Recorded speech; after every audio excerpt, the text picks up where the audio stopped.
ऐसा विचार गोस्वामी जी ने दिया कि ये भेद सदा के लिए मिट जाए। हाँ, ये बड़ी भारी बात है। इस प्रकार से ये वर्णन किया गया है। बोलो भक्तवत्सल भगवान की जय। जानामि धर्मम नच में प्रवृत्ति, जानाम्य धर्मम नच में निवृत्ति, त्वया महादेव हृदय स्थितेन यथा नियुक्तोस्मि तथा करोमि। यह प्रार्थना करके शिव पूजन करना चाहिए। विभिन्न पुष्प अन्न जल धाराओं से शिव की पूजा करने का विशेष महात्म्य का वर्णन किया गया है।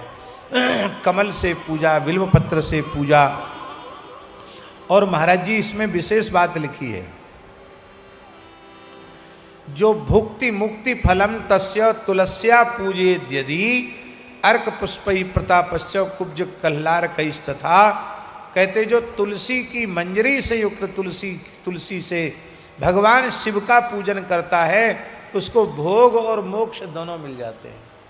ये बात इसलिए लिखी है कि बहुत से लोग कहते हैं ना, ए शंकर जी पे बिलपत्र चढ़ाना, तुलसी मत चढ़ाओ, पर शंकर जी पर भी तुलसी दल चढ़ता है। और एक बात सुन लो, नृसिंह पुराण में लिखा है, नृसिंह भगवान बिल्वपत्र के अर्चन से विशेष प्रसन्न होते हैं।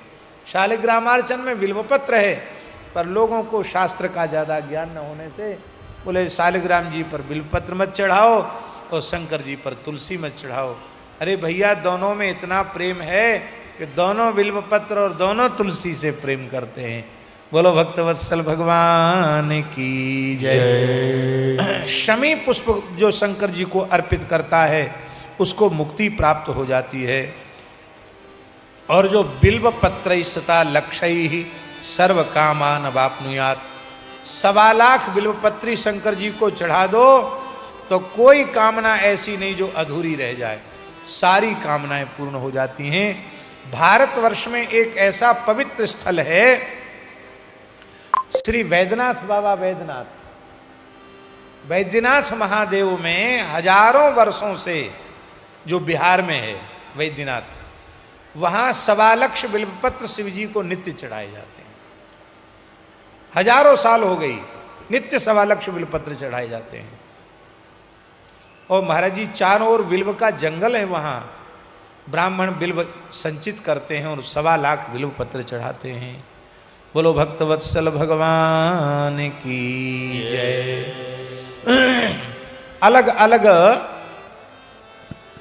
धाराओं से पूजन की बात कही गई, कैसे कैसे पूजन करना चाहिए। जिसको सन्निपात ज्वर हो जाए, प्रलाप की स्थिति आ जावे, तो जलधारा शतरुद्री से, 11 रुद्र से, रुद्र मंत्रों के जप से, पुरुष सूक्त से, 6 ऋचा वाले रुद्र सूक्त से, महामृत्युंजय मंत्र से, गायत्री मंत्र से, और कुछ न हो तो पंचाक्षर मंत्र से शिवजी पर जलधारा करने से और संपूर्ण रोगों का शमन हो जाता है। सुख समृद्धि के लिए जलधारा। और महाराज जी लिखा है, घृत धारा सहस्रनाम से करने पर वंश विस्तार होता है, इसमें संदेह नहीं। आज हम स्वामी जी को बोल रहे थे घी चढ़ाने का महत्व। वेद लक्षणा भारतीय देसी गाय के घी से 1000 शिव जी के नाम लेकर घृत धारा करे तो उसका वंश बहुत आगे बढ़ जाएगा, वंश चलेगा उसका। इस प्रकार की बात कही गई है। अलग अलग दूध से शत्रुओं के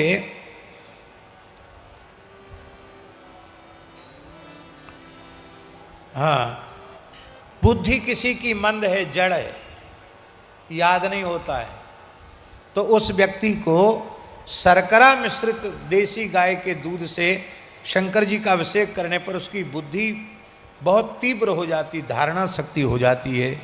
लिखा है बृहस्पति समा बुद्धि, बृहस्पति के समान बुद्धि उसको प्राप्त हो जाती है। और उच्चाटन करने की भी विधि लिखी है, वो उच्चाटन आप लोग काय को करेंगे उसकी भी विधि लिखी है कि किसी ने उच्चाटन कर दिया हो तो दूध की धारा चढ़ाने से भी उच्चाटन नष्ट हो जाता है। आप किसी पे मत करना, आपको किसी ने कर दिया हो तो आप उसके लिए अभिषेक से शांत हो सकते हैं। शत्रुओं के नाश के लिए सरसों के तेल की धारा से अभिषेक करना चाहिए। सुगंधित तेल की धारा से भोगों की प्राप्ति होती है। शहद की धारा से रुद्राभिषेक किया जाए तो टीवी दूर हो जाती है, राज यक्षमा टीवी की बीमारी दूर हो जाती है। गन्ने के रस की धारा से अभिषेक करने पर संपूर्ण ऐश्वर्य की आनंद की प्राप्ति होती है। गंगाजल की धारा से अभिषेक करने पर भोग और मोक्ष की प्राप्ति होती है। फलों की रस निकाल कर उस धारा से अभिषेक करने से भी अभीष्ट की सिद्धि होती है। महामृत्युंजय मंत्र से इनको चढ़ाना चाहिए। वैदिक मंत्र के साथ महामृत्युंजय का भी प्रयोग करना चाहिए। महाराज जी बड़े बड़े विलक्षण प्रयोग हैं, दही, दूध, घी, सुगंधित तैल, इत्र। हमारे पूज्य रमण रेती वाले महाराज जी तो कई बार रुद्राभिषेक इत्र से ही करते हैं। 8-8, 10-10 लाख का इत्र चढ़ जाता भगवान शिव को एक बार, बहुत बहुत बढ़िया वाला इत्र। और फिर हमको भी प्रसाद रूप में मिल जाता और लोगों को मिल जाता, बोल ले शिव जी का प्रसाद है। बोलो भक्तवत्सल भगवान की। वो शिवरात्रि के समय जो अभिषेक करते हैं आज भी दर्शनीय है। आज इस वृद्धावस्था में भी शाम को लगभग 7 बजे महाराज बैठ जाते हैं और सवेरे 8-9 बजे तक एक आसन से बैठे रहते रुद्राभिषेक में। आज भी ऐसी अद्भुत उनकी शिव भक्ति है। सृष्टि का वर्णन किया गया है। सारी सृष्टि भगवान से ही प्रकट होती है, अंत में भगवान में विलीन होती है। ब्रह्मा जी की संतानों का वर्णन और शिव और सती के महात्म्य का वर्णन।